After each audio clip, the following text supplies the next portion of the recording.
بسم اللہ الرحمن الرحیم۔ معزز سامعین کرام، السلام علیکم ورحمۃ اللہ وبرکاتہ۔ حدیث مبارکہ ہے النکاح من سنتی، نکاح میری سنت ہے، اللہ کے رسول صلی اللہ علیہ وسلم نے خود فرمایا ہے۔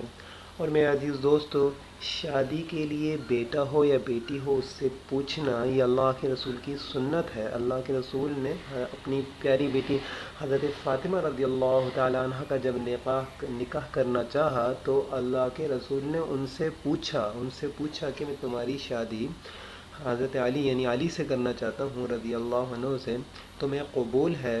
تو اللہ کے رسول نے ان سے پوچھا، انہوں نے جب رضا کا اعلان کیا پھر نکاح فرمایا۔ تو میرے عزیز دوستو، نکاح کرنا کوئی اپنی مرضی سے چاہتا ہو، لڑکا ہو یا لڑکی ہو، اس کے لیے میں ایک مجرب نسخہ بتا دوں۔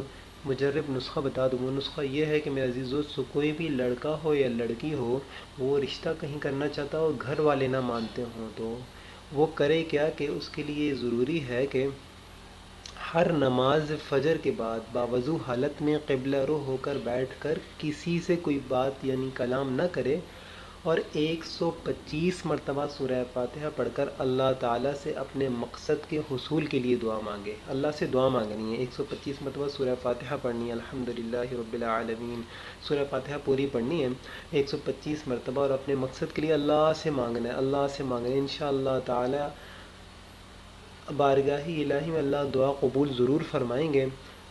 اور ایسا کرنا ہے کہ گھر والے نہ مانتے ہوں تو ان کے لیے کہ یہی 125 مرتبہ جس نے پڑھ لی، دعا کر لی، تو اب ایسا کرے کہ کولر ہوتا ہے گھر میں، اس میں پانی پیتے ہیں لوگ، یا کسی کے گھر میں ڈسپینسر ہوتا ہے اس میں پانی پیا جاتا ہے، تو پھونک مار دے، اس میں بھی پھونک مار دے، وہ سب گھر والوں کے لیے کہ اللہ پاک ان کا دل بھی موڑ دیں گے اپنے کلام کی برکت سے۔